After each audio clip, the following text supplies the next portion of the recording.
Hello and welcome to Happy Cinema. ఒక Gujarati movie Hindi dubbed version అయితే ఈరోజు నేను చూసాను. ఆ సినిమా పేరు వచ్చేసి 'వాచ్ లెవెల్ 2'. ఆ మూవీ యొక్క రివ్యూ అయితే చూద్దాం. సో, దానికంటే ముందు నా ఛానల్ 'సుందరకాండ' మూవీ రివ్యూ అయితే ఉంది. మీకు నచ్చితే తప్పక చూడండి.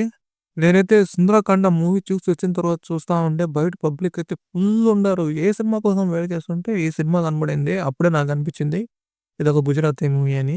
సీక్వెల్ గదా! నేనైతే ఫస్ట్ పార్ట్ చూడలేదు. ఒకవేళ ఫస్ట్ పార్ట్ నుంచి క్యారెక్టర్స్ గానీ, కొన్ని సీన్స్ గానీ దీంట్లో ఇంక్లూడ్ చేస్తే నాకు అర్థం కాదు గదా! ఎలా అనుకుంటే నేను అప్పుడే ఇంటర్నెట్‌లో చెక్ చేస్తే ఆల్రెడీ ఈ సినిమా వచ్చేసి హిందీ రీమేక్ అయితే అయింది. సో, ఆ సినిమాలో అయితే అజయ్ దేవగన్ మరియు జ్యోతిక మాధవన్ గూడా నటించారు. ఆ సినిమా పేరు వచ్చేసి 'సైతాన్'.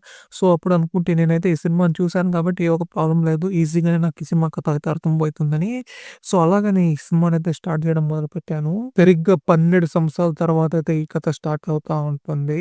స్కూల్‌లో వచ్చేసి గ్రూప్ ఆఫ్ గర్ల్స్ అయితే ఒక వ్యక్తికి వశమైపోయి వాడికి చెప్పిన విధంగా ఈ గ్రూప్ ఆఫ్ గర్ల్స్ అయితే బిహేవ్ చేస్తా ఉంటారు. వాడు ఎందుకు చేస్తున్నాడు? దానివల్ల వాడు ఏం పొందాలనుకుంటాడు? అసలు ప్రతాప్ ఉన్నాడా? లేదా? అసలు మొత్తానికి ఇది చేస్తున్న మాస్టర్ మైండ్ ఎవరనేదే మొత్తం కథ.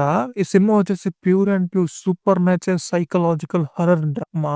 ఎందుకంటే ఈ సినిమా వచ్చేసి ప్రీవియస్ పార్ట్‌లో చూసుకుంటూ ఒకే ఫ్యామిలీని చూపిస్తారు. ఒక ఫ్యామిలీలో ఉండే ఒక అమ్మాయి ఎలా వశపరిస్తే ఆ అమ్మాయి పరిస్థితి, ఆ ఒక ఫ్యామిలీ పరిస్థితిని మాత్రమే చూపించారు. బట్ ఈ సినిమాలో కాదు 100 రెట్లు దాన్ని పెంచారు.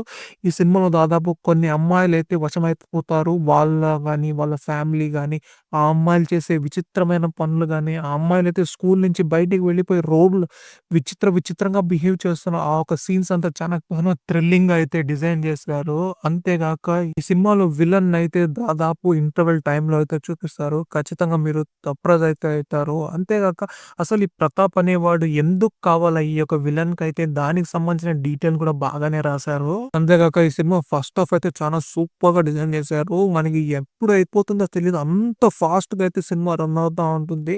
ఆ సీన్స్ గాని, ఆ బ్రుటాలిటీ గాని, ఆ కట్స్ గాని, ఆ ఒక థ్రిల్లింగ్ ఎఫెక్ట్ గాని మనకైతే సినిమా ఫస్ట్ హాఫ్ అయితే చాలా ఫాస్ట్‌గా ఎంగేజ్ అయితే చేసేస్తుంది. బట్ సెకండ్ హాఫ్ వచ్చేసి కాస్త డీటెయిలింగ్‌వి కొన్ని సీన్స్ అయితే ప్రెడిక్టబుల్ అయితే ఉంటాయి. కొన్ని వచ్చేసి ఆ బ్రూటాలిటీ లెవెల్ అయితే కొంచెం తక్కువగానే ఉంటుంది. పర్లేదు క్లైమాక్స్ కూడా బాగానే డిజైన్ చేశారు. నీట్‌గానే ఫినిష్ అయితే చేశారనుకుంటా నేనైతే. ఇక పర్ఫార్మెన్స్ విషయానికొస్తే ఈ సినిమాలో చేసిన అమ్మాయిలంతా సినిమాకి సంబంధం లేని అమ్మాయిలే ఎంత నేచురల్‌గా పర్ఫార్మ్ చేశారంటే యాక్చువల్లీ ఒక అమ్మాయిలైతే వశపరుచుకున్నాడు. అలానే వాళ్ళు బిహేవ్ అయితే చేశారు. నాకైతే అంత థ్రిల్లింగ్‌గా అనిపించింది.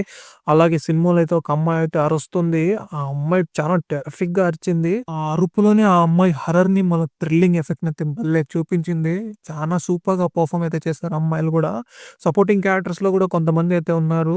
వాళ్ళ క్యారెక్టర్స్ వరకు వాళ్ళైతే బాగానే పర్ఫార్మ్ అయితే చేశారు. అంతేగాక ఈ సినిమా వచ్చేసి లెంత్ వైస్ చూసుకుంటే కూడా మీకు చాలా షార్ట్ మూవీ. దాదాపు 1 అవర్ 45 మినిట్స్ అయితే ఉంటుంది. ఖచ్చితంగా థర్డ్ పార్ట్ తీసేలా అయితే సినిమానైతే ఎండ్ చేశారనుకుంటా. ఓవరాల్‌గా చూసుకుంటే ఇదొక మంచి సైకలాజికల్ హారర్ మూవీ. ఖచ్చితంగా చూడండి. మీరైతే సర్ప్రైజ్ అయితారు, థ్రిల్ అయితారు, ఖచ్చితంగా భయపడతారు. సో, దీంట్లో ఎటువంటి అడల్ట్ కంటెంట్ అయితే లేదు కానీ కొన్ని సీన్ అయితే ఏ రేటెడ్ ఉన్నాయి. కానీ కాస్త ఫ్యామిలీతో చూసి వెళ్ళండి అంతే. సో, ఇవాల్టికి ఇది. నా కంటెంట్ మీకు నచ్చితే ఈ వీడియోని అయితే లైక్ చేయండి. నా ఛానెల్ సబ్స్క్రైబ్ చేసుకొని ఈ వీడియోని అయితే షేర్ చేయండి.